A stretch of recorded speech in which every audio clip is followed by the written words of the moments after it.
और इधर शाम देखिए को सब वाइंड अप करने का चल रहा है अभी। ये सारी बकरियां अभी वो अंदर जाएंगी। अभी तो ऐसी हालत है कि इसके जैसा कोई और दूसरा बिज़नेस ही नहीं है। हमें इससे जो प्रॉफिट आता है वो मुझे नहीं लगता मैं और कोई बिज़नेस करता था तो उतना प्रॉफिट आ पाता था और उतने सुकून की ज़िंदगी जी पाता। तो दोस्तों आज हम पहुंचे हैं फिर से एक बहुत ही खास फार्म पे। और जो इस फार्म की खासियत है, यहाँ पर बहुत सारी आपको ब्रीड मिलेंगी। यहाँ पर मुर्गी मिलेंगी, डॉल्फिन मिलेगा, यहाँ पर मेंढे मिलेंगे, यहाँ पर आपका बकरियाँ मिलेंगी, यहाँ पे गाय मिलेगी। बहुत कुछ आपको इस फार्म पे देखने को आज मिलने वाला है। और हमारे साथ हैं इस फार्म के ऑनर नीलेश जी। चलिए नमस्ते देर न सर। करते वीडियो की शुरुआत करते हैं। सर नमस्कार। नमस्ते सर जी, कैसे हैं आप? मैं ठीक हूँ सर, आप कैसे हैं? मैं बढ़िया। सबसे पहले जो दर्शक आपको देख रहे हैं, अपना और अपने फार्म का परिचय दीजिए। सर मेरा नाम है नीलेश अनिल जाधव। जी। अपने फार्म का नाम है Kapila Krishi and goat farm. At post Malat, taluka Daund, जिला पुणे आता है। पुणे डिस्ट्रिक्ट से, पुणे सिटी से ये 80 किलोमीटर्स के आसपास सोलापुर पे आता है, सोलापुर हाईवे पे। सर ये फार्म तो है ही, साथ में इसको स्वर्ग भी कह सकते हैं। मतलब यहाँ पे आदमी रहे और उसका मन ना, मतलब जितनी बार आए उतनी बार कम है सर वो। थैंक यू बड़ा सर। शानदार आपने फार्म बनाया हुआ, बहुत Okay. और उससे अच्छा आपने इसको अच्छे से मेंटेन भी किया हुआ है। Thank you very much sir. तो सर शुरुआत कर लेते हैं थोड़ा सा, यहाँ पे क्या चल रहा है और इधर फिर चलते बात करेंगे। ये हमारी सभी HF की गाय है जो हमें दूध लगता है बच्चों के लिए वगैरह, उसके पालने के लिए ये HF की गाय है। ये सारी फर्स्ट टाइम या फिर ज़्यादा दूध देने वाली ये बोल सकते हैं इसको। मतलब ये कि जो आपकी बकरियां वगैरह उनके लिए दूध की उनके लिए सप्लाई। दूध जो लगता है, जैसे कि 2 बच्चे हो जाते हैं, 3 बच्चे हो जाते हैं, तो जी। कभी कभी क्या होता है कि नहीं तो एक और भी चीज़ होती है कि कभी कभी एक 1.5 महीने तक बकरी को बहुत अच्छा दूध रहता है, पर उसके बाद उसको दूध नहीं रहता है।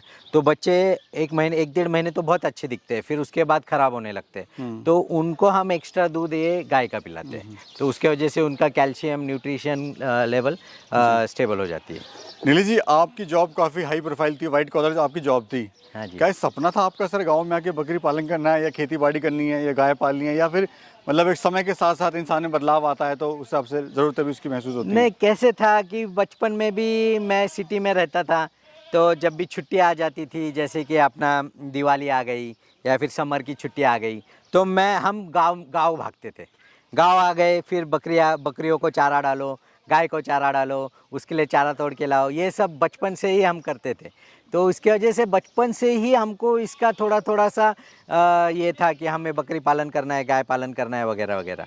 पर जैसे जैसे धीरे धीरे धीरे आप बड़े हो गए तो मैंने थोड़ा सा गांव आना बंद कर दिया, क्योंकि एग्ज़ाम्स रहती थी, कॉलेज वगैरह वगैरह। पर जैसे वापस नौकरी लग गई, वापस फ्री टाइम मिलने लगा, तो वापस इसका धुन धुन सवार हो गई कि बकरी पालन करना है, गाय पालन करना है, वो मुर्गी पालन करना है। क्योंकि मैं जब स्कूल में भी था तो घर में अपने बैकयार्ड में एक दो मुर्गियाँ बोल रहा हूँ, 10-20 मुर्गियाँ, अंडे बेचना, उसके बच्चे निकाल के बड़े मुर्गे बेचना, ये सब बचपन से ही करता था। तो जैसे जैसे बड़ा हुआ, उसके बाद जैसे नौकरी लगी, नौकरी तो रोज़ मोनोटोनस जॉब था वही, तो उसमें जैसे पक गए तो हमको ये अभी इसमें आना पड़ा। ये चालू किया मैंने गोट फार्मिंग से चालू किया। और अभी 15-16 साल से कर रहे थे। इतना इनकम नहीं था स्टार्टिंग में, पर अभी 15-16 साल के बाद अभी तो ऐसी हालत है कि इसके जैसा कोई और दूसरा बिज़नेस ही नहीं है। हमें इससे जो प्रॉफिट आता है वो मुझे नहीं लगता मैं और कोई बिज़नेस करता था तो उतना प्रॉफिट आ पाता था और उतने सुकून की ज़िंदगी जी पाता। जी सर, इधर क्या चल रहा है? शाम का समय है और इधर शाम देखिए। को सब वाइंड अप करने का चल रहा है अभी। ये सारी बकरियां अभी वो अंदर जाएंगी। सारे बच्चे भी ऊपर छोटे छोटे कप्पे में चले जाते हैं। और दिन में कैसे होता है कि दिन में इनको ज़्यादा एक्सरसाइज के लिए, ज़्यादा घूमने के लिए टाइम मिले, ये हिसाब में हम बड़े स्पेस में उनको खेलने कूदने के लिए छोड़ते जी। हैं। और रात को एक स्मॉल स्पेस में हम उसको वाइंड अप कर देते हैं। अभी टोटल सर कौन कौन सी ब्रीड है आपके पास में? कितने एनिमल हैं इस फार्म पे? देखो, एनिमल्स तो काफ़ी है, कम से कम अपने पास यहाँ पे 500-600 एनिमल्स हैं। और जो ब्रीड है, गोट में हमारे पास बोयर गोट है, और शीप में डॉर्पर और डॉर्पर क्रॉस, ये ब्रीड्स है। तो ये जो ब्रीड आपने बताई सर, विदेशी है कि इंडियन ब्रीड है ये डॉर्पर और बोयर दोनों भी विदेशी है, पर जो क्रॉस करने के लिए डॉर्पर में हम यूज़ करते हैं वो इंडियन ब्रीड्स है। नारी सुवर्ण है, माड़िया है, फिर मरीनो है। सर इस फार्म पे टोटल कितना स्टाफ है? अपने इस फार्म पे अभी तो 6 लोग हैं। एक औरत है और 5 लड़के लोग हैं। जी। और मैं या फिर मेरा भाई, हम दोनों में से एक बंदा कोई ना कोई तो यहाँ फार्म पे रहता ही है। तो हम लोगों को भी पकड़ के एक 7 से 8 लोग हैं यहाँ पे। अच्छा सर, जैसे अभी शाम का समय है हाँ, हाँ। और ये सब इकट्ठा हो गई हैं यहाँ पर, हाँ, हाँ। ये अपनी बोर गोट है? ये सारी नॉन प्रेग्नेंट, ये सॉरी, जिनको क्रॉसिंग करवाना है, जिसके बच्चे हमने सेल कर दिए, वो इधर छोड़ देते हैं। इनका एक्सरसाइज भी होता है, धूप भी मिलती है इनको, और ये उछल कूद भी करती है यहाँ पे। तो यहाँ पे क्रॉसिंग भी हो जाती है वो फीमेल्स, और जब ये डिलीवरी के नज़दीक आ जाती है तो हम इनको ऊपर शिफ्ट कर लेते हैं। अच्छा सर, मैंने सुना है बहुत महंगी बिकती है सर ये? हाँ, ये हम महंगे, मतलब उतना भी महंगा नहीं रहा है अभी। अभी तो कॉमन हो गए, बहुत सारे फार्मर्स के पास आपको मिल जाएंगी। तो इसका एक कॉम्पिटिटिव प्राइस हम लगाते हैं, 1000 रुपीज़ किलो से मेल और 1500 रुपीज़ किलो से फीमेल हम बेचते हैं। मतलब लगभग एक डबल कीमत है नॉर्मल बकरी से, पर इसका प्रोडक्शन भी उतना अच्छा है। अभी हम अंदर जा रहे हैं। ये लेटेस्ट शेड है आपका? हाँ, ये लेटेस्ट शेड है।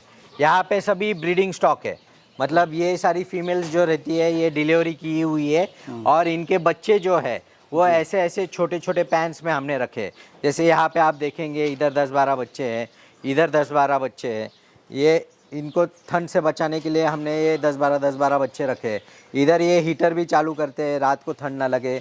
अभी तो फिलहाल ठंड अभी गर्मी चालू हो गई, तो इसलिए अभी हीटर नहीं लगा रहे। और ये ऐसे पीछे भी है, ये बड़े बच्चे हैं। ये पिल्लो है यहाँ पर? हाँ, यहाँ पे 30-35 बच्चे हैं। इधर वो साइड में ट्रे रहते हैं, उधर वो खाना खाते हैं। जी जी। और इधर देखेंगे तो वापस वैसे ही ये बोर की फीमेल्स वगैरह है।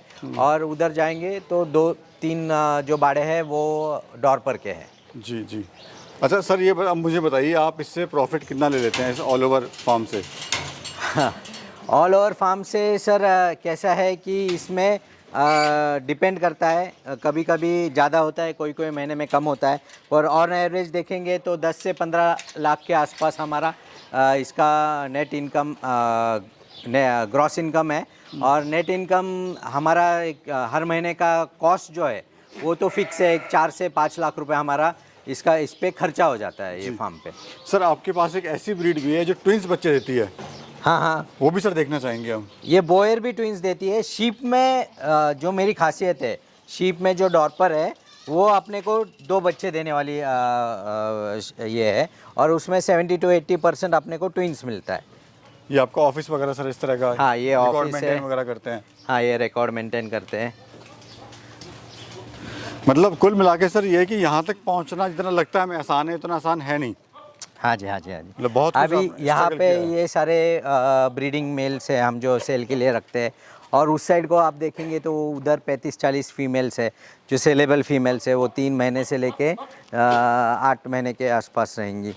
अलग अलग सेक्शन आपने बनाए हुए हैं? अलग अलग सेशंस बना के रखे हैं। और सर यहाँ पर ये चारा है, ड्राई फॉडर है जो हम स्टोर करके रखते हैं।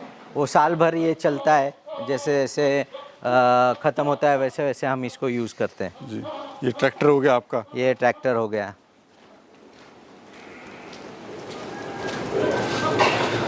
और अभी ये जो छोटा पैन था, ये दिन में यहाँ पे बच्चे थे जो अभी ऊपर मूव ऑन हो गए। जी। ये मेल्स है सारे, तो ये सेलेबल मेल्स है। फिर यहाँ पे ये जो डॉर्पर भेड़ है, ये वाइट हेड है, उस साइड को ब्लैक हेड है। जी, ब्लैक हेड वाले देखते हैं। अच्छा सर, ये जो भेड़ देख रहे हैं, हाँ। सर ये मतलब भेड़ तो नॉर्मल हम कुछ लोग हैं शायद पहली बार देखा होगा इस तरह की भेड़ होती है। हाँ। काली मुंडी है और सफ़ेद बॉडी है। हाँ, ये कहाँ इसमें की है सर ये? पूरी वाइट भी आती है। हाँ। और ब्राउन हेड में भी आता है, तो उसको ब्राउन हेड, ब्लैक हेड और वाइट हेड बोलते हैं। और ये है साउथ अफ्रीका की, इसको डॉर्पर बोलते हैं। ये क्रॉस ब्रीड है, वो पर्शियन ब्लैक हेड और पर्शियन ब्लैक हेड और तमेरा की। तो इसकी खासियत भी वैसे, इसका FCR बहुत अच्छा है। इसका जो ग्रोथ रेट है वो बहुत ही अमेजिंग है। कोई भी ब्रीड नहीं है ऐसी जो इसके जैसा ग्रोथ रेट देती है। और इसका ट्विंस का परसेंटेज 80-90% अपने को ट्विंस मिलते हैं इससे। तो उसके वजह से अपने को ये ओवरऑल एक मीट प्रोडक्शन मशीन मिल जाती है अपने को। अभी सर जैसे इसकी बात करें, सामने जो खड़ी है, हाँ, हाँ। क्या वेट होगा सर, कितने महीने की होगी है? नहीं, ये तो 2 साल के ऊपर के है। 2 साल में इतना वेट आ जाता है इनको। ये कम से कम एक 100 किलो के आसपास की फ़ीमेल रहेंगी। क्योंकि ये प्रेग्नेंट होने तक 100 किलो की हो जाती है, वापस वो डिटोरिएट हो जाती है। जैसे कि वो उधर फीमेल देखेंगे आप, ये डिटोरिएट हो गई है, इसको बच्चे अभी हमने सेल कर दिए तो ये कमज़ोर हो गई है। वापस ये जब प्रेग्नेंट रहेंगी और वापस वो उसको फीमेल बच्चे होने के टाइम पे वो ऐसे दिखेंगी। जी। और सर ये इसका प्राइस वगैरह थोड़ा आइडिया दीजिए, किस प्राइस की बिकती है? अभी भी ये इम्पोर्टेड है और ये 2022 में लाए हुए हैं, तो इसके लिए बहुत ज़्यादा एनिमल्स नहीं है। मेरे पास भी 40-50 ही है। तो हम लोग इसके बच्चे जो है वो आपको 2 से 3 लाख रुपए को 3 महीने का बच्चा जाता है। 3 महीने का 31 किलो के आसपास का बच्चा रहता है। पर इसके क्रॉस ब्रीड भी आते हैं, जैसे कि नारी सुवर्ण, मार्गल हो गया, मरीनो हो गया। इससे हम क्रॉस करवा के हमने क्रॉस ब्रीड्स निकाली है, तो वो भी सेक्शन मैं आपको दिखा देता हूँ ऊपर। तो वो क्रॉस ब्रीड के जो है वो 600 रुपये से लेके 1,500 रुपये किलो के बीच में आपको मेल फीमेल्स मिल जाएंगे। उधर 20 किलो के आसपास के बच्चे देते हैं हम। ये सर सारी नारी सुवर्ण, मरीनो और क्रॉस ब्रीड्स है। जी। अच्छा, ये भी सर उसी का ही क्रॉस है, वो प्योर थी? वो प्योर थी और इसमें क्रॉस ब्रीड भी है और कोई कोई प्योर वाली नारी सुवर्ण, माड़ग्याल वगैरह ऐसा भी है। अब सर आप ये बताइए कि अगर कोई आपसे लेना चाहता है सर, हाँ। कोई कांटेक्ट करना चाहता है तो कैसे कर रहे हैं और कहाँ कहाँ पे आप इसको भिजवा सकते हो? अगर 1-2 एनिमल्स लेने तो हम ट्रेन से भेज देते हैं। मतलब आप यहाँ से जो नज़दीक का रेलवे स्टेशन रहेगा आपके यहाँ पे, वहाँ तक हम ट्रेन से यहाँ से बुक करवा देंगे, आपको वहाँ से जाके कलेक्ट करना है। और अगर आपको ज़्यादा लेने हैं तो ये भी कर सकते हैं, छोटा हाथी या फिर पिकअप, बोलेरो पिकअप वगैरह वो करवा के दे सकते हैं। वो ट्रांसपोर्टेशन का कोई ऐसा हमारे पास इशू नहीं है सर? इशू नहीं है। चलिए, बहुत बहुत शुक्रिया सर, बहुत अच्छी जानकारी आपने दी हमारे युवा साथियों को, किसान भाई को, उसके लिए आपका बहुत बहुत धन्यवाद। धन्यवाद जी, थैंक यू वेरी मच।